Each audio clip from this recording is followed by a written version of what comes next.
It's Tuesday, October 20, and this is your Barbados Today Evening News Update. Thanks for joining us. We get started with a stern warning from Chief Medical Officer Dr. Kenneth George to locals and visitors who have been breaching quarantine. He says the ministry has received at least 4 reports of persons leaving the quarantine facility without his permission.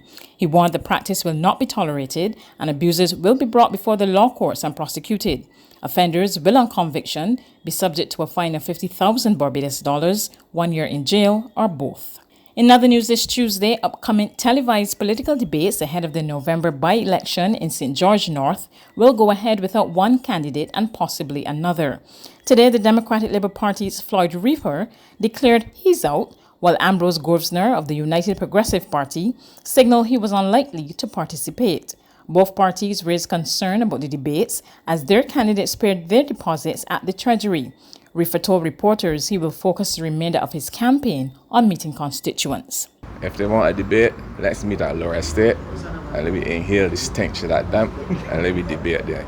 Or let me go up to Superlative where people have pit toilets, let's debate that. Alright, we could go up to Cottage, all the overgrown bushes, where the rats festering, mosquitoes. Let me bring the podium, bring the microphone, and let's debate on these issues right there.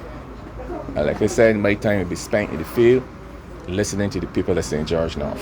UPP Chairman Everton Holligan argued that his party is not seeking fame, but is more concerned about representing the interests of the people. We know the issues of St. George North. The debate is not about the issues. The debate is about a national presentation that has very little to do with the residents of St. George North. So even as we are interested in the exposure, we are interested in also making sure we can have an organic campaign that continues to deal with issues, but not deal with a pompous presentation that has very little to do with the people of St. George North. This is not a national election, it's a very local elections, and it's important that we pay attention to the people and what they want, not what an establishment has set up and said that they should want. Well said, well said. To be clear, that's a no for the debate? To be clear, we're still deciding, and we will take our time to decide. If the debate is anything like what happened on Sunday night on the People's Business, which was a disgust, we pretty much will not be participating. In response to the news, the Barbados Labour Party said it's not surprised but disappointed that the DLP candidate will not take part in the debate. The party's campaign manager, Dwight Sutherland, suggested the DLP opted out of the debate so as not to expose the weaknesses of its candidate, the fractures in the party, and the party's total lack of any capacity to deal with the issues confronting the people of St. George North and Barbados. Harrison College claims 11 scholarships and 12 exhibitions this year. The Ministry of Education announced the winners at a news conference this evening. Queen's College took 3 exhibitions, Christchurch Foundation 1, and the Barbados Community College 2. Education Minister Santia Bradshaw, however, says there could be more awards as students await reviews from CXC.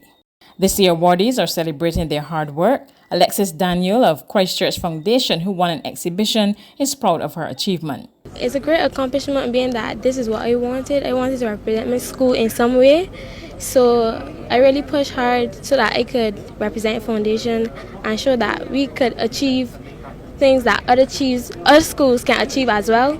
So it feels great to know that my work is not recognized.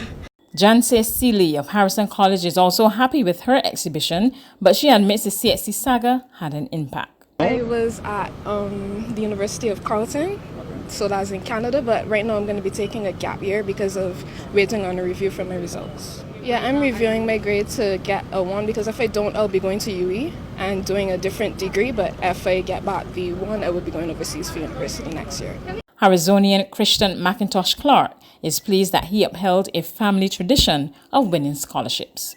My older brother and older sister both got scholarships, so it feels good to uphold the family legacy. Okay. They also went at Harrison College? Yeah. So this is like a family tradition? Yes, it is. So how was it studying during the pandemic? Well, I kind of studied throughout the entire pandemic, so but it was difficult. I don't know what to say about it because, we had free time. It was just going from in person to online was obviously really difficult for that, and especially when we didn't know when the exams were going to be. That was the hardest part of it. There's regional and international news after this short break.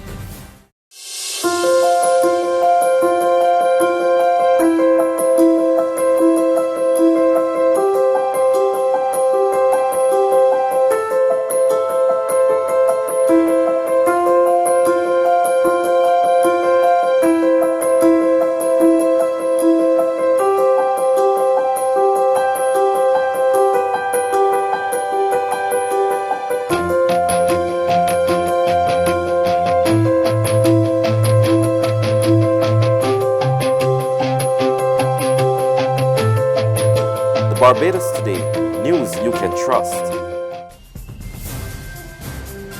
To regional news now, in Trinidad and Tobago, officials from the Ministry of Energy today visited the sinking oil tanker anchored in the Gulf of Paria. More from TTT News. Foreign and CARICOM Affairs Minister Dr. Amory Brown confirmed that the team successfully journeyed to the ship to conduct tests and to make observations before a report is prepared to the Minister of Energy, Franklin Can. Dr. Brown indicated that permission was initially granted from Venezuela for a TNT team to inspect the vessel on September 28, but Caracas retracted at the last minute.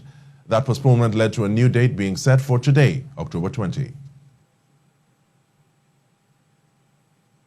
They did not waver and they held to the date of October 20th. That has now arrived. In the interim, we did everything possible to avoid any further postponement. We shared all the details we could have shared. All efforts were taken to avoid any risk that this particular inspection trip would be further postponed. The minister added that although there are limitations since the vessel is not in Trinidad and Tobago waters, government is determined to find a solution to the issue. The people of the country, we remain resolute in seeing this through, in getting a proper assessment before us and using that to determine the proper next steps in this matter. We take this seriously and we continue to treat it with urgency. On the international front, scores have been fatally shot in Nigeria as protests continue against police brutality. A round-the-clock curfew in Nigeria's most populated state. The announcement by Lagos Governor Babajide Sanwo-Olu came as thousands of Nigerians took to the streets once more on Tuesday to protest police brutality. I have watched with shock how what began as a peaceful End SARS protest has degenerated into a monster that's threatening the well-being of our society. Despite the curfew, protesters were out for a 12th consecutive day in Lagos and other major cities, blocking streets and highways as they called for the end of SARS, a special police unit accused of extortion, harassment, and torture. In response to the protests, the government announced the dismantling of SARS last week. But demonstrations have continued, with many Nigerians also denouncing widespread unemployment, corruption, and a lack of opportunities for youth. That's news, but for the very latest, visit our website at www.barbadostoday.bb. You can also subscribe to our e-paper, email updates, or like us on Facebook, and sign up for our breaking news alerts via WhatsApp. We're also on Izumi Media and bus terminals, as well as screenplay at supermarkets and gas stations near you. You can also hear us on Mix 96.9 FM and Capital Media HD 99.3 FM.